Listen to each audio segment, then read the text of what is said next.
The firefighter from the north.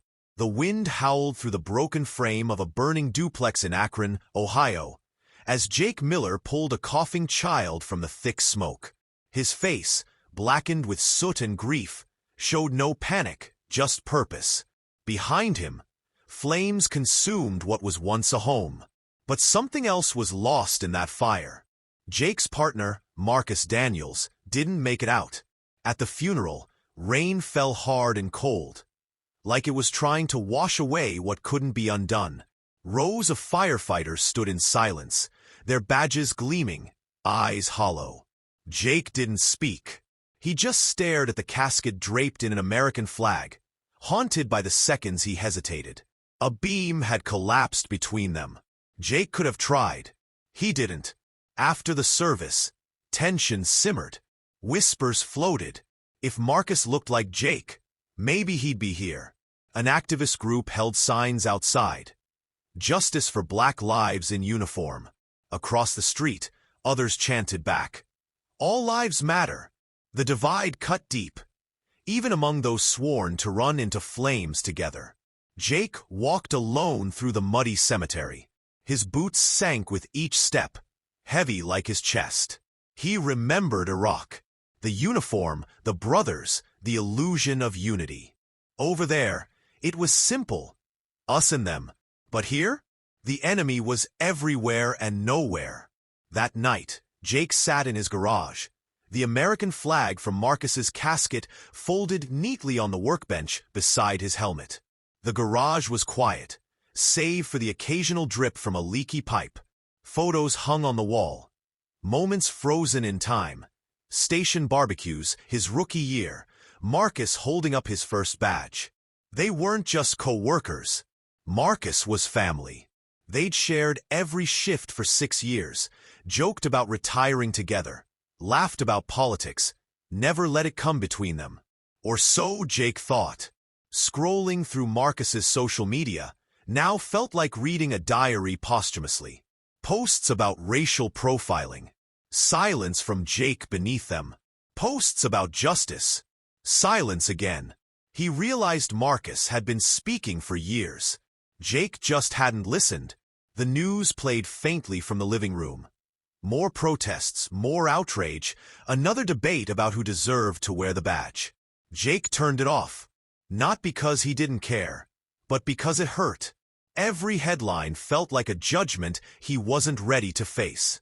He walked back to the bench and picked up the folded flag, his hands trembling. He held it against his chest, eyes closed. Then softly, to no one in particular, he whispered, "I should have gone back for him." Outside, fireworks cracked in the distance. Someone celebrating something. Inside, Jake stood still in the dark, wrapped in silence and smoke memories.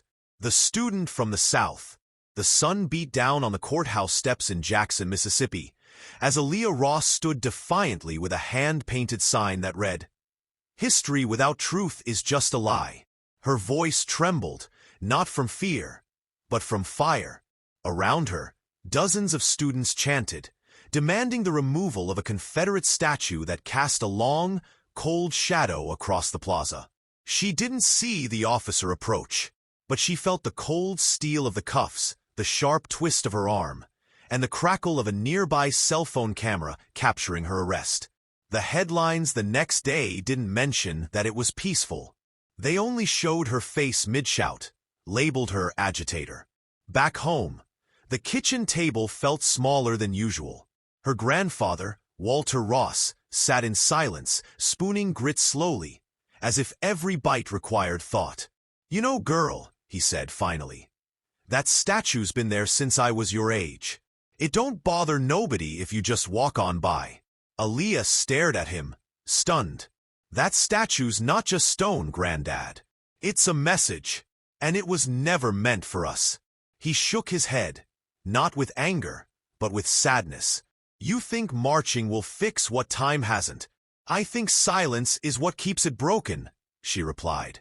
Her mother said nothing, eyes bouncing between them like a referee afraid to blow the whistle.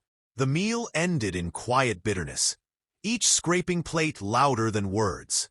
At school, Aaliyah faced stares, some sympathetic, others venomous. Her professors avoided eye contact.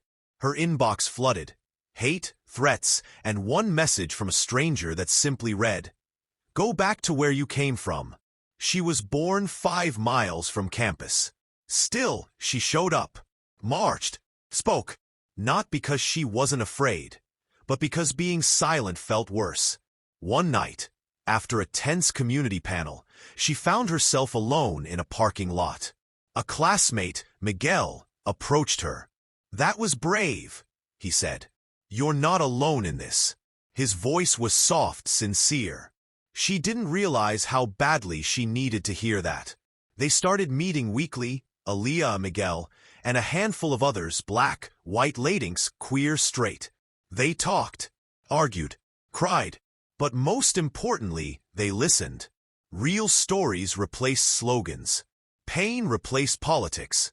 A month later, Aaliyah stood before the same statue, not with a sign, but a paintbrush. Permission had been granted by the city after long negotiation. She painted a mural on the wall behind it. Portraits of diverse Mississippi heroes, past and present.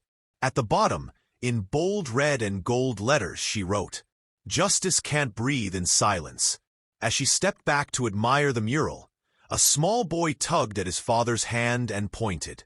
"Daddy, she's the one who made it better." The father nodded. Aaliyah smiled, not because the fight was over, but because the voices were finally being heard. The farmer from the Midwest. Dust curled behind Tom Reynolds's pickup as it rumbled down a cracked Kansas road. The fields on either side, once golden and full, now lay brown and brittle under an unforgiving sun. Crops had failed for the second year in a row. His sons were gone. One working tech in Austin, the other enlisted overseas. And Ellen, his wife of 29 years, had just picked up a third shift at the nursing home. Tom turned off the engine and sat still, staring at the land he'd spent his life trying to hold together. The silence didn't comfort him like it used to. It only echoed his isolation. Inside the house, the television blared.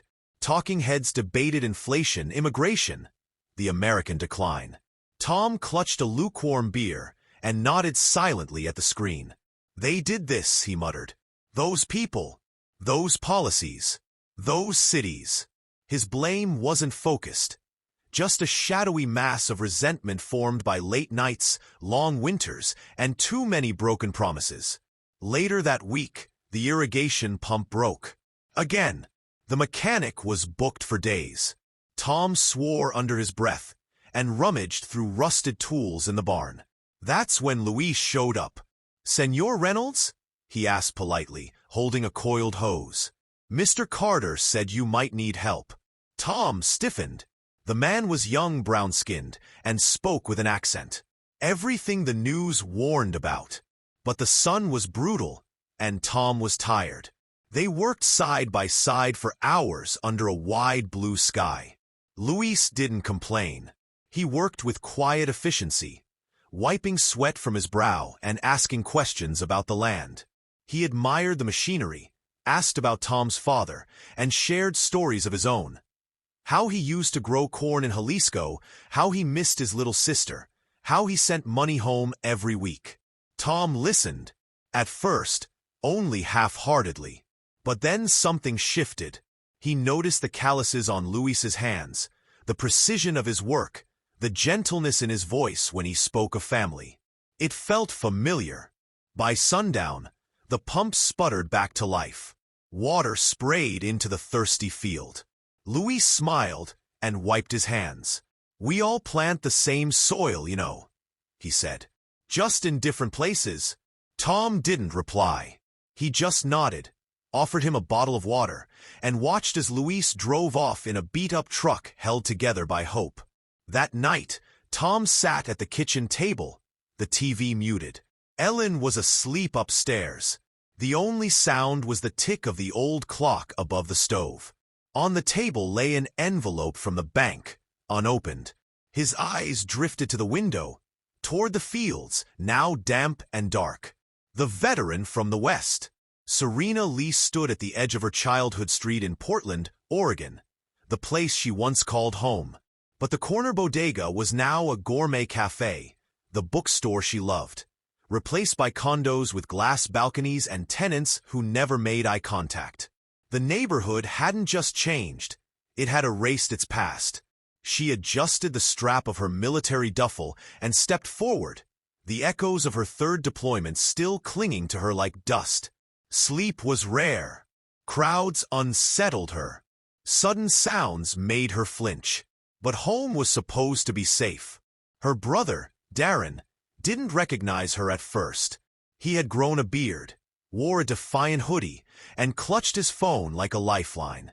The warmth between them had faded. In its place was tension, a low buzz like a wire pulled too tight. "You went to fight for a country that doesn't fight for us," Darren said over dinner, his voice edged with bitterness. "And look what it brought you. Nightmares and nobody to talk to."